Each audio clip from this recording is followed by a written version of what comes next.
On the podcast, Kevin. Thanks very much for having me. Great to be here. And we're here a couple of days after another impressive performance and result. So it seems like the team are in a decent place at the moment on the pitch. Yeah, we've been really pleased. I think we're unbeaten. We've won 5 out of 7, and obviously the draw against Brighton, who were a terrific opposition. So yeah, we feels like we're going in the right direction. We're not saying that we're changing the story or the narrative just yet, but certainly we're in much better space than what we have been. And sporting director is concerned with the longer term at a club, but I guess results make everyone's job easier. Oh yeah, definitely. If you're getting results, in the first teams, let's call them, on any given Saturday, then it just makes everything that much smoother. The role, of course, is about the medium and long term, but you can't ignore the short term either, because the reality of everybody's circumstance who works in professional sports is that everybody has to get results fundamentally. So I'm pleased to say that we've won more than we lost, and we're picking up some good results at the moment, and long may that continue. How would you describe your role to someone who doesn't know what a sporting director does? Well, probably the easiest way to do it is just to probably describe how it works at Everton, which is you've got Sean, who's the manager. He was responsible for preparation of the team, performance of the team, and fundamentally results. And then you've got me as the director of football that's responsible for all of the support operations that sit around Sean. And for me to make sure they're as strong as they possibly can be, to give Sean and the team the very best chance to succeed, and Brian and his team and the academy and so on. So that's generally how I describe it.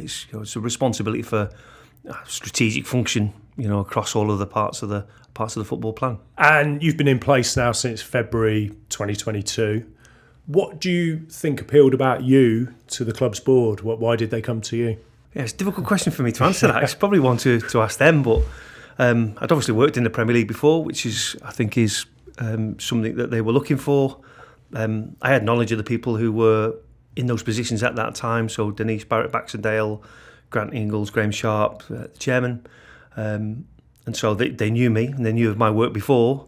And obviously after that time, I'd spent 2 and a bit years over in New York. So I would hope to think I'm a good fit for the football club in terms of what the things that they see are important. But it's probably a question that's difficult for me to answer and probably a bit easier for them. And you succeeded a sporting director in Marcel Brands. Seems to me that the KPIs now for you and for the club are quite different than they were with Marcel. Is that fair to say? Again, it's probably difficult for me to comment on what the KPIs were for Marcel, because quite honestly, I don't know. That was part of his remit. What I do know, he's a very, very good sporting director.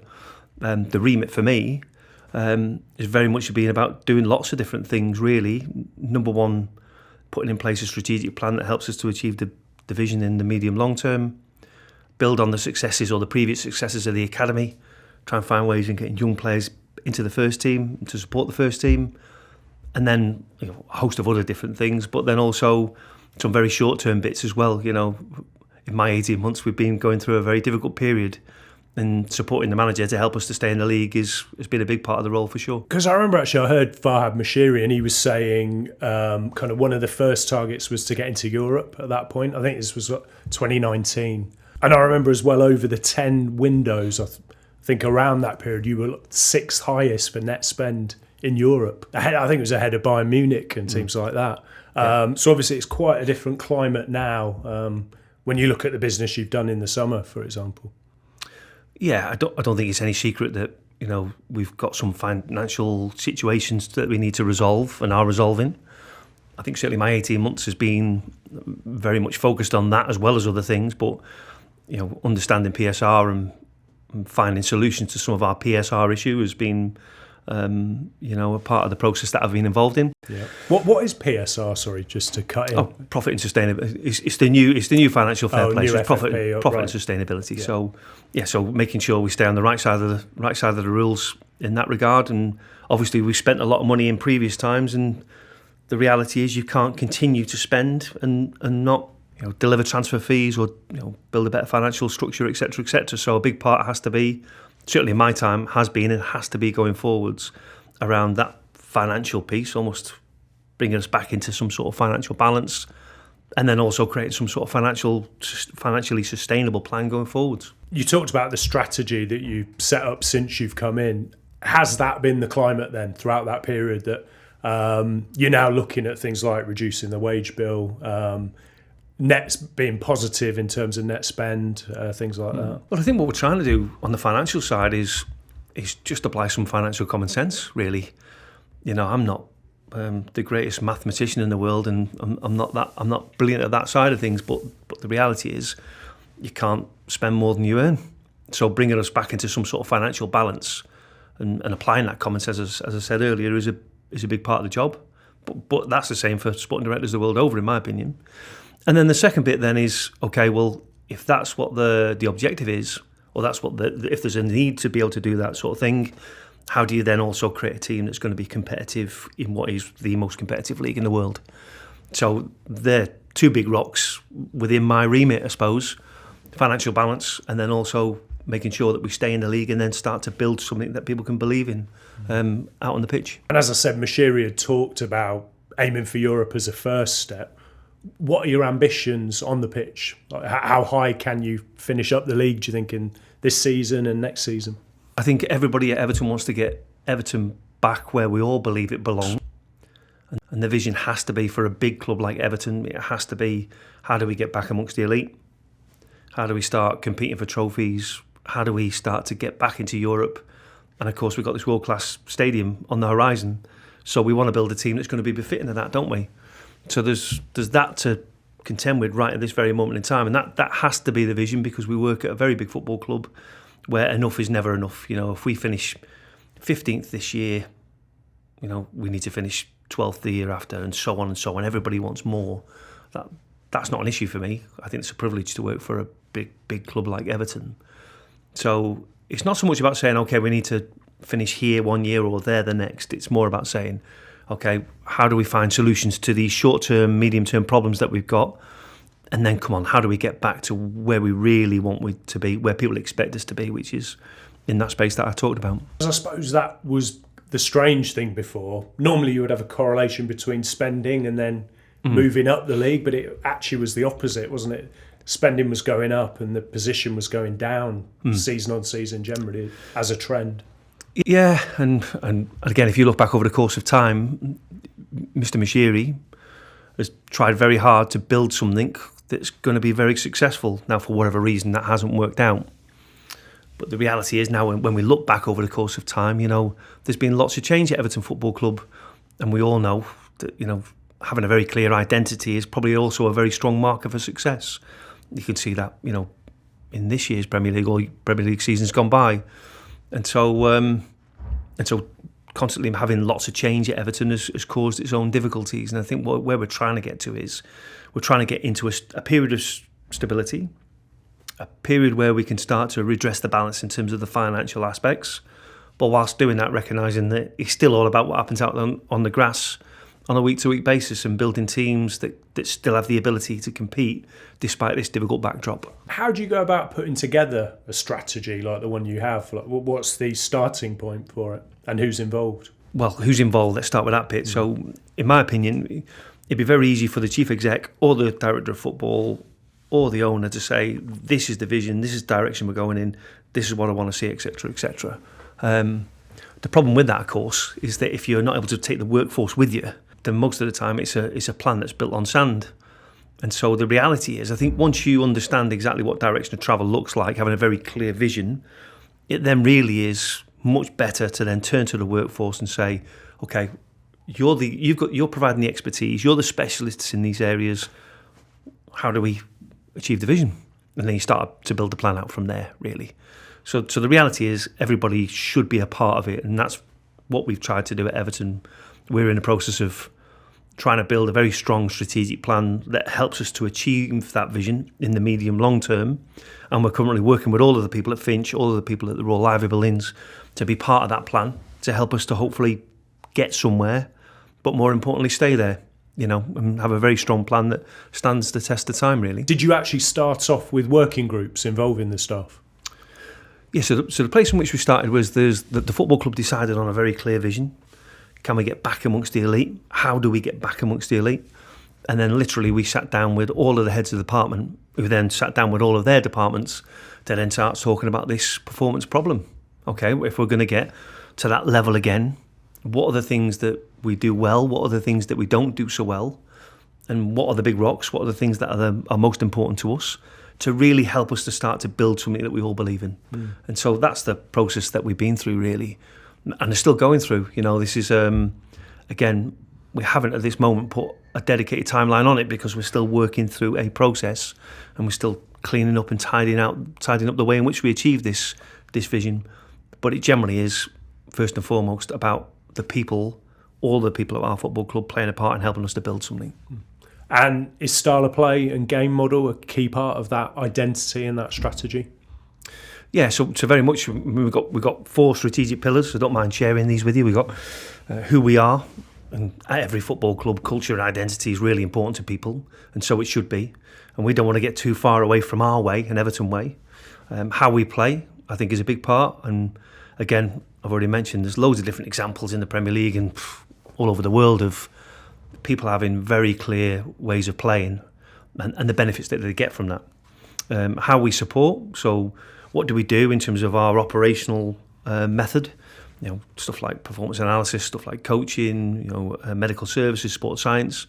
Can we create a really strong golden thread that runs through all our departments, like a best-in-class type philosophy?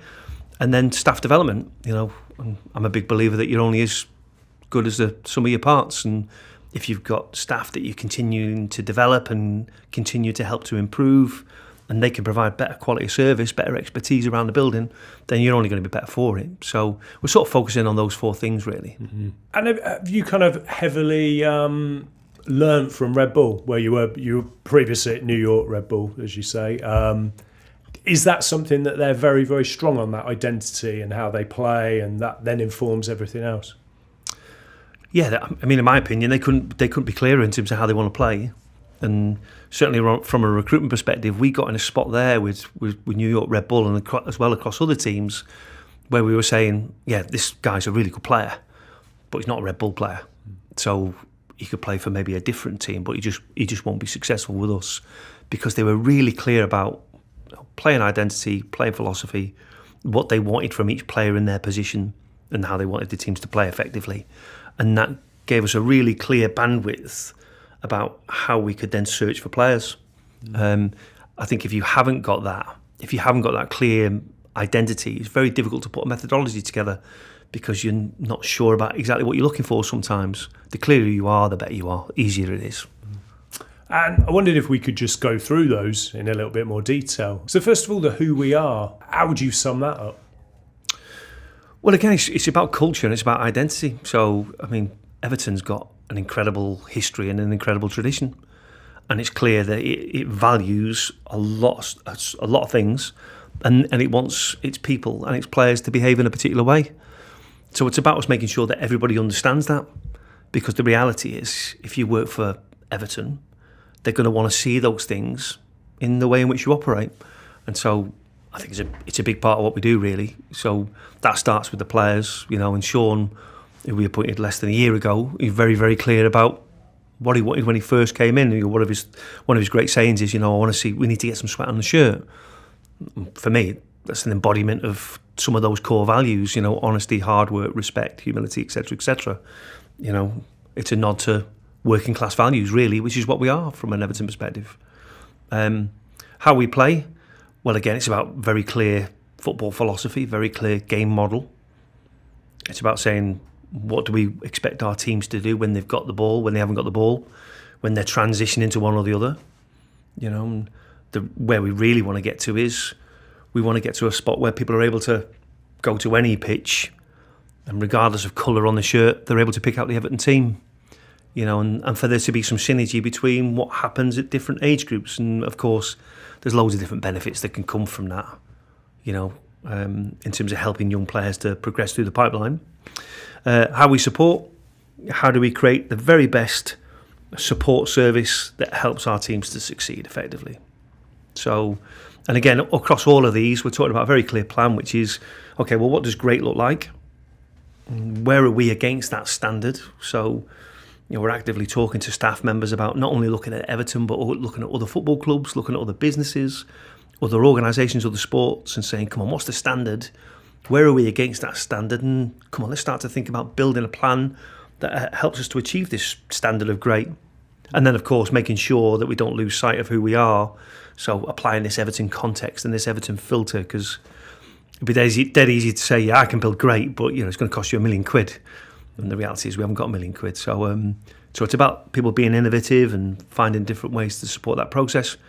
And then the staff development piece, just creating lots of different ways for lots of different individuals to get better.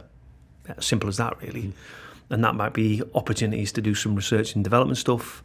It might be opportunities to present in front of people.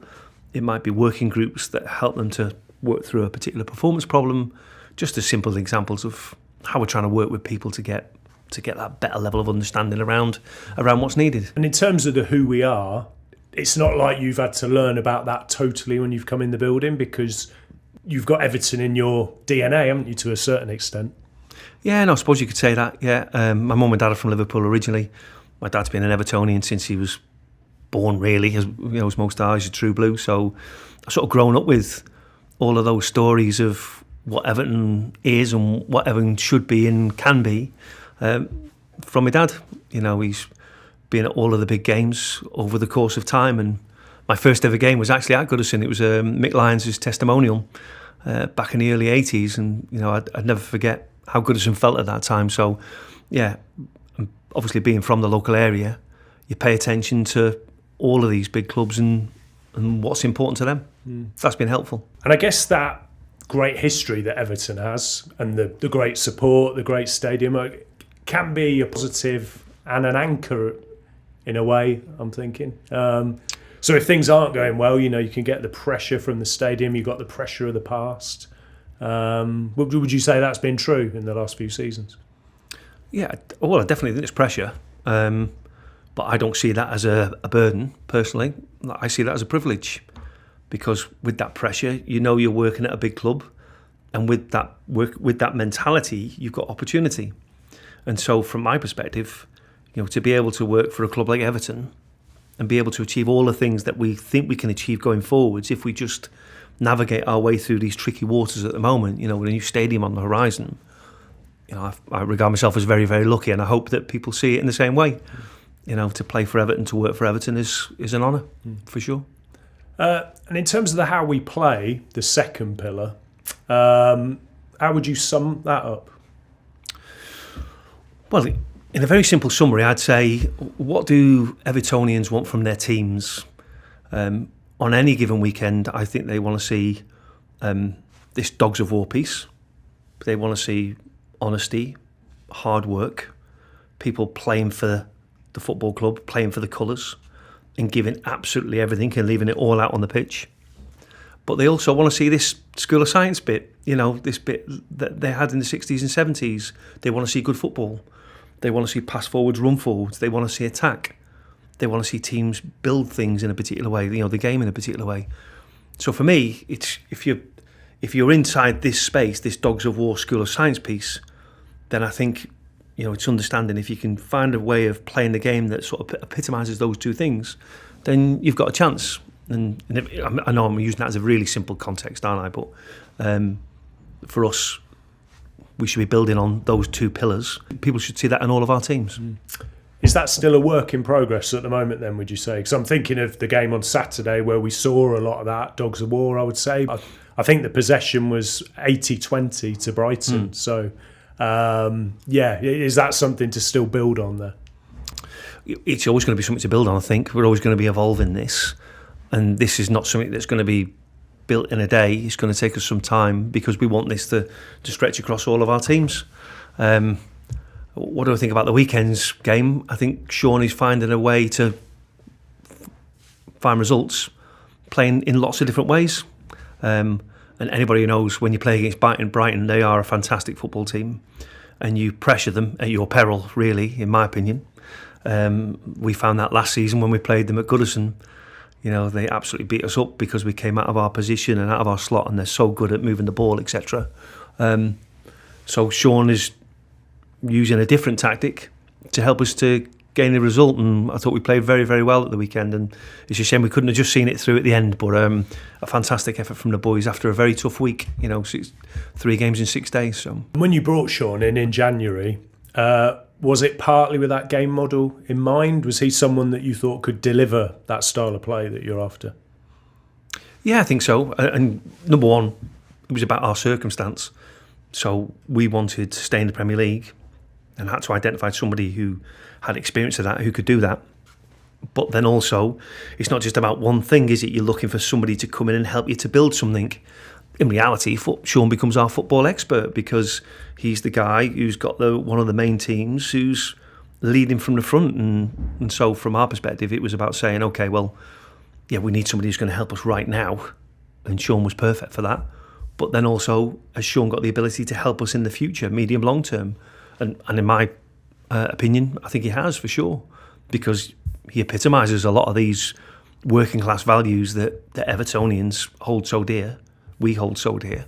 And then also, I think he's got the ability to evolve his game and evolve his philosophy to help us to really get somewhere.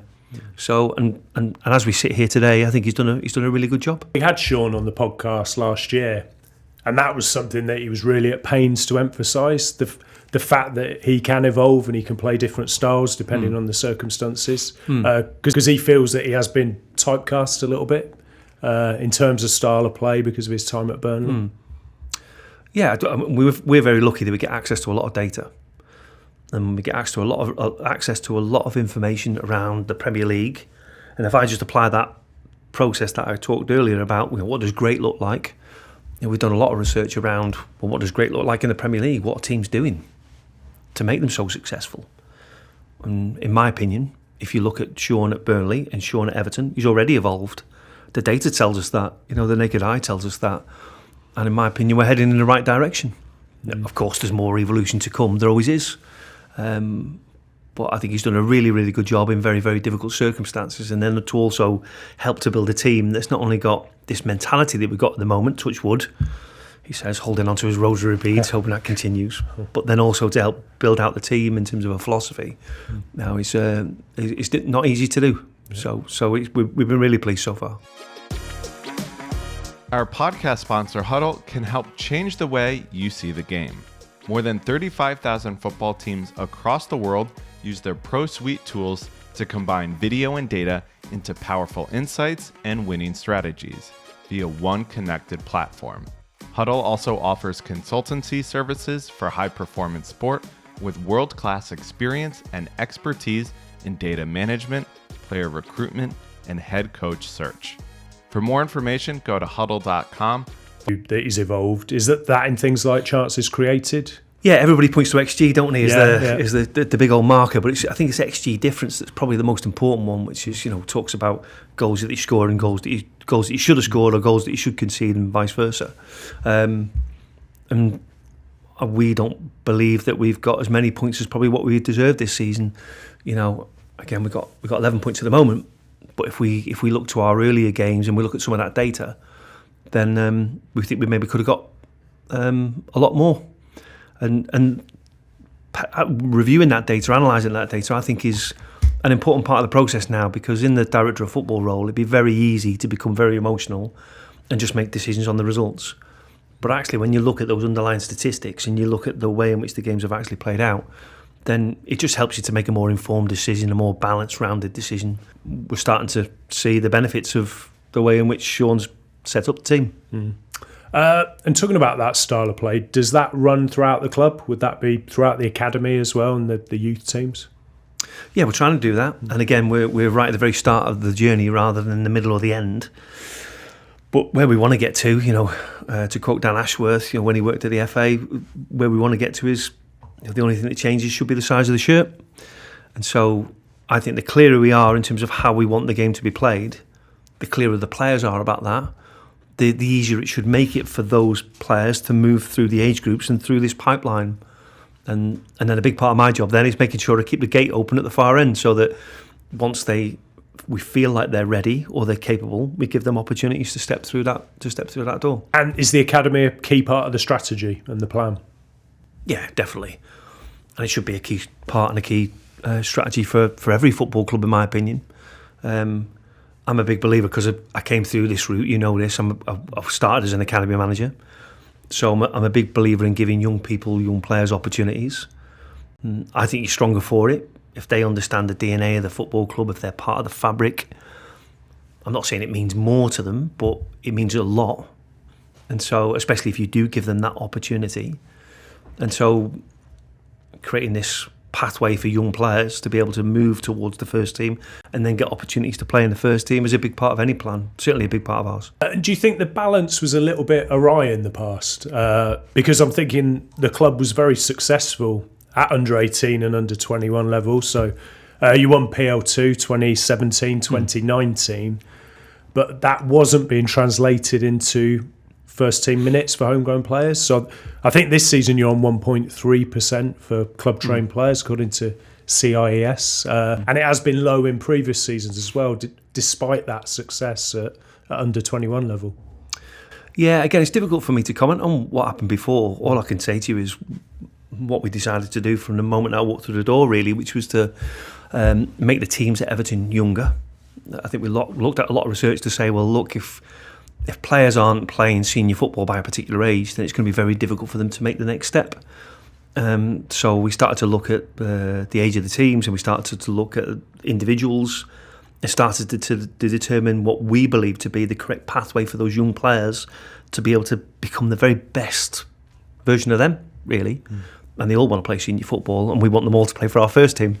So it was about saying, let's be very clear about a process for individuals. And one of the first things I did was appoint James Vaughan, who was the sporting director at Tranmere, to the role of Loans Pathway Manager. He's done a brilliant job. We started to create these pathways for young players to get more opportunities. And whilst we haven't seen all of the benefits of that in the Everton first team, and that's very difficult to do nowadays, to get young players into a first team, especially under difficult circumstances, we have seen a lot of benefit from it. From an experiential perspective, I think something like 25,000 more minutes played by young players out on loan from Everton Football Club. And then also from a financial perspective, we've also seen some benefit. You know, it's not really what we want to do. We don't really want to be selling young players, but if there's an opportunity to sell at the right price, then it's daft not to do so. We do our academy productivity rankings every season. I think in the last ones you were fifth, so behind, I think it's Chelsea, Man United, Arsenal, Tottenham. That's pretty good. So you're obviously getting a lot of minutes, even if it isn't in the Everton first team. Yeah, and Everton's always been a fantastic club at developing young talent and giving young players opportunities. And long may that continue, in my opinion. It should be a big part of what we're trying to do.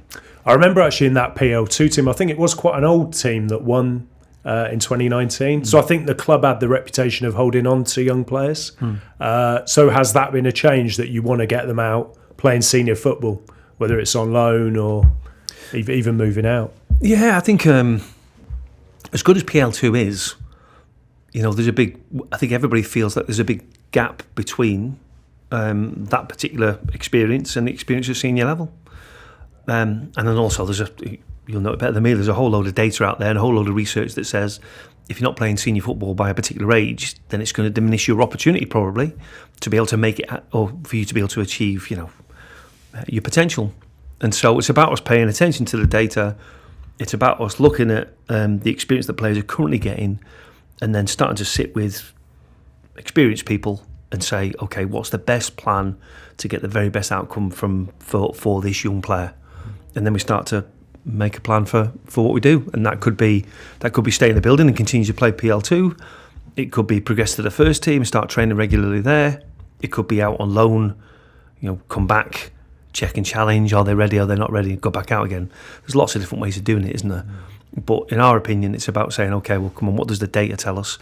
And then let's look at the individual and apply that filter and make sure we try and make the very best decisions for all of these individuals. Jared Branthwaite would be a good example of that working well in terms of his loan at PSV. Yeah, I think so. Yeah. So he actually had a difficult start to that season out on loan. He didn't play a huge amount in the first part of the season, and so we had long and hard discussions around what we were to do next with him, and that included conversations with Marcel. Of course, we all know Marcel well from his time at Everton, and so we slightly altered the way in which the contract looked, the loan contract, to make sure there was almost a guarantee of him getting more playing time.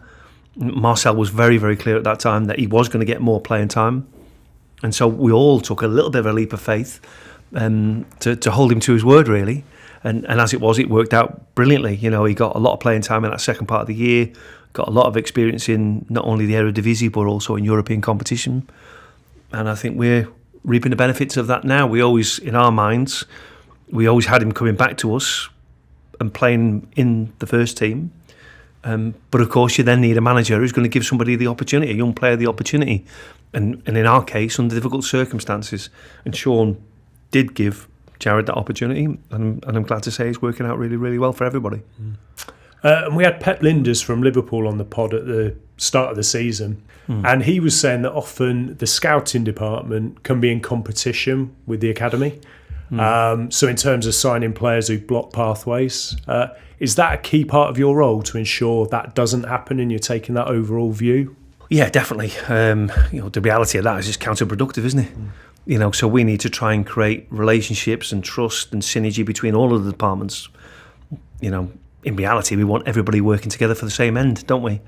And if you can create that sort of culture, then I think you've got an opportunity. So it's about trying to get, rather than working in isolation, a recruitment department sitting here or a scouting, a different department sitting over there.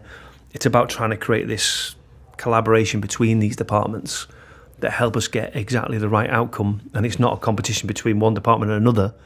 It's everybody working together to try and build something, whatever that something is. So that's what we're trying to work on. I regard myself as being very lucky at Everton because we've got a lot of very good people, a lot of like-minded people. You've got low ego, and I often see it the same way. And so that makes life a lot easier for me in particular. Because I suppose it would have been easy to block Jared's pathway, wouldn't it? Didn't you have the option to bring Conor Cody back, for example, who might have blocked his path? Yeah, so if we go back in time, Yerry Mina hadn't played a lot and actually finished the season really strongly, was a big part in helping us to stay up. We could have easily added another year, offered him a new contract, added another year there. Conor Cody had come in the building, and anybody who knows Conor, he's just a fantastic professional. So it would have been very, very easy for us to add Conor on a permanent at a very low price, in my opinion. But decided not to do either of those things on the back of holding the door open for Jared. Now, that can sometimes work the other way, can swing against you. But I think when you've got a lot of people around the table all coming up with the same answer and all believing it's the right answer, we made the decision to do that. And like I say, I'm delighted that Sean, who was part of that decision-making process, then was able to give him the opportunity, allow him to grow, and now we're all reaping the benefits of that. And in terms of recruitment, is that a team effort between yourself and Sean, or would you lead on it? How does that process work? Yeah, very, very much a team effort. My belief is it's not me sat at the top of on a big chair, as the rainmaker. It's a much flatter structure than that. Work very closely with Sean and with the coaching team, and then also with other heads of department to help make good decisions. Why wouldn't you? Because you've got good people. And so it's very much a collaboration. And so right at the very start of any of this process, you're talking to the head coach about how he's going to play. You're talking to him about what he wants from individuals within the team per position. How does he want them to play? And then, of course, it's on to search then. And then it's a weekly process whereby we're sitting down with Sean and the coaching team, identifying where we think we've got some areas for improvement or development, and then starting to talk about players that might fit part of the plan. How would you rate your summer window, looking back on it? Cool, yeah. Yeah, difficult to rate. It was a very difficult window because, again, I'm not speaking out of turn here. Our reality is we didn't have a lot of money to spend. In fact, the only money we spent was on a loan fee. I always felt last year, especially with Jared coming back into the building, we had a good defensive foundation to build off. Very good goalkeeper in the net, which helps. Strong in the midfield area, but where we were lacking was in the goals and assist space. And so, really, the MO for this window was about adding players in that space. More support for Dominic, in Beto and in Chimiti. That you could say a player for today and a player for tomorrow. Although Yusuf is very, very capable of supporting today, as he's shown, and then also some more quality in the wide areas. And Jack Harrison on a free loan from Leeds was in our opinion a very good take, and Arnie from Villarreal also a very good loan take. So yeah, we were generally happy with the players that we recruited and the work that we did. Albeit it could always be better, Simon. You know, you're always more wants more all of the time, doesn't it? So it's never going to be a perfect window. But under our circumstances, I feel like we did as well as we could have done. And I was looking at some other stats actually related to the transfer activity over the last few seasons. So I think net spend 50 million positive over 3 seasons. Agent fees last season the lowest for 9 seasons. And I think the wage bill was down as well, wasn't it? So. I guess they're different KPIs and reflects your changed reality at the club. Yeah, very much a changed reality. So, again, well documented that we've been in a difficult space, certainly in the 18 months that I've been here, and we've been having to find solutions to some of those financial problems, and ultimately that generally comes down to what you do with the current group that you've got. So you're trying to generate transfer fees to be able to resolve some of those financial issues, and then you're trying to apply, I won't say common sense because that's a bit unfair, but certainly you're trying to reduce your level of spend, and probably the first place that you have to look is where you spend the most money, and that's transfer fees, salaries of players and agents' fees. And so it was right to say, okay, come on, let's have a look at the structure of what we're doing here and start to bring us into a space whereby perhaps it's a bit more manageable for our current circumstances. And we've already talked quite a bit about data, and that's huge within the Red Bull Group where you worked before. Has that been a big focus for you in bolstering that department? Yeah, I regard myself as being really lucky to have gone to New York and had that experience, especially with the Red Bull Group. And you're dead right, they're very strong in Red Bull around data, but also in the States. You know, they've got more of certainly they've got a strong data perspective, let's call it. So to have 2.25 years working very closely with data and see how that could not only impact New York, but see how that was having an impact across the group was a really good experience. And then coming to Everton, again, I think I regard myself as really lucky because we've got a separate insights department which is set up to support the whole football club, the whole of the football operation around data. And so for me, it was very much, when I first joined, about moving them from the outside of our space, let's call it, right into very centre to help us to start to make and help us to make more informed decisions, and then maybe helping us to have a different perspective on performance problems. And is it Charlie Reeves who heads up that department? Is that a permanent appointment? No. Yeah. So Charlie is our head of insights, and so again, a very, very capable individual. We work very closely with him, as do all departments, as does Sean. You know, we'll have regular reviews and sit downs around what the data's telling us, how it can help us, and then, as I say, really where we want to get to and where we are getting to with Charlie and his team is to say, if we have a performance problem, let's not go on gut instinct, let's not go on feel, let's have a more broader conversation around it. And it's generally to go to the insights team first to communicate to them what we think the performance problem is, and help them to help us to make more informed decisions or better decisions. Yeah, I did an interview with him about 5 years ago when he was at Forest Green. And I think they were in League 2 at the time, but people had said to me, this guy is doing more advanced work than quite a few clubs in the Premier League. So it's been interesting to follow his path since then. Yeah, I need to be careful here because you're coming in for a pay rise the way you're chatting about him. So, but we're very lucky to have him, and he's done a great job. And like I say, everybody sees the benefit of that because so many people are knocking on his door, and so that's often a good marker for things going in the right direction. Is Sean data savvy and interested in data as a manager?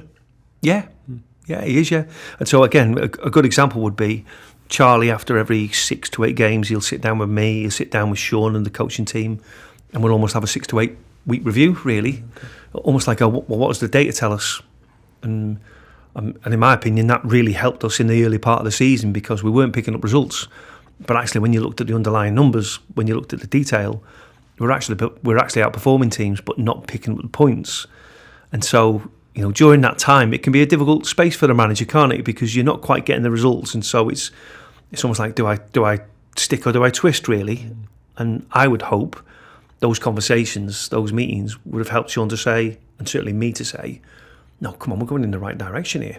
Let's just keep on believing in the plan that you've set out, and we'll get the benefits of it in due course. And as we sit here at the moment, we've been much better in that space. We are getting what we deserve, which is great. Some people are a bit sceptical about XG, aren't they? But it is a very good guide as to like long-term patterns, really. It's probably as good as you can get, isn't it, at the moment? Yeah, so I mean, again, through talking to the insights team, they'll tell you XG difference is probably the strongest marker at success at the moment. And where you are against that number generally determines where you're going to finish up. Within a general bandwidth. And so, yeah, I think you've got to be very careful that you don't tie yourself up in knots with data because there's so much of it. But also, I think you'd be daft if you didn't pay attention to some of that underlying detail, because it can help you if used in the right way and in the right hands. And you've talked about the challenges the club's had in the last few seasons. So there are stories, about a potential 12-point deduction because of breach of FFP. Ownership is still up in the air at the moment. Does that make your job difficult as a sporting director to plan long term when there are those uncertainties? Yeah, I can't say that it makes it easier for sure. But I think the reality is, 50 years of age now, so I've got to that point where you've maybe got enough experience to, as Stu Webber would say, just almost start to not pay attention to a lot of that noise and just actually focus on the job in hand and make sure you focus on taking small steps forwards. And so I think a big part of my job is trying to do exactly that, really. You're never going to get one of these jobs whereby everything's rosy in the garden, it's all sailing in the right direction, because nobody's going to appoint you, there's no need to. You're always going to get one of these jobs, certainly at this level in my opinion, where you've got some problems to solve and there are some difficulties. And a big part of the job is helping to navigate those difficulties, in the decisions that you make, but also in the way in which you behave around those decisions and around that noise, etc., etc. Because whether you like it or not, people are going to look to you. And if you're behaving in a crazy way, they're going to find that difficult to cope with. So it's about trying to just stay in the now and focus at the job in hand. Do you have to plan for different scenarios? Yeah, again, that's a massive part of the job, and everything sort of begins with a start with the end in mind type scenario. Okay, what's the very worst that can happen? What's the very worst that can happen? And then let's work back from that point. And so what happens then, for me, I would say, is that when you find yourself in one of those difficult spots where you have to make a decision, if you've already lived it in your mind, it makes it a little bit easier for you to avoid some of that emotional noise, some of that pressure sometimes. Whereas if that's something that comes and surprises you, then you're going to feel that pressure of time, you're going to feel that pressure of the decision maybe a bit more. So it's about trying to focus on right now, of course, that's important, but then also looking into the future, looking into the medium and long term to try and understand what might be coming down the line, and then understanding what sort of things you might want to do or need to do to be able to make a good decision at that time. And it might be quite difficult for fans to gauge where the club is really at the moment because of that. But would you say that there is a kind of upward trajectory overall and positive signs? Yeah, definitely there's positive signs at the moment. I don't want to speak too soon because we are playing in the most unforgiving league in the world. And so we think we're in good space now, but you could easily go 6 games without winning because the league's so tough and there's so much going on in those 95, 96 minutes. So I don't think we're quite changing the story just yet, but I think we're hopeful that over the course of the season we can help to do that. And certainly Sean's helped to bring a much stronger culture, a really clear identity of the things that we need to do to be able to win games home and away. And that feels like it's starting to have an impact on the players, and we're starting to see that out on the pitch. And so let's hope that we can keep going in that direction. Fantastic. Thank you for your time, Kevin. No, my pleasure. Thanks for having me. Thank you for listening to the Training Ground Guru podcast in association with Huddle. We'll be back next month with another episode. In the meantime, you can follow our latest updates on the website and on Twitter @ground_guru.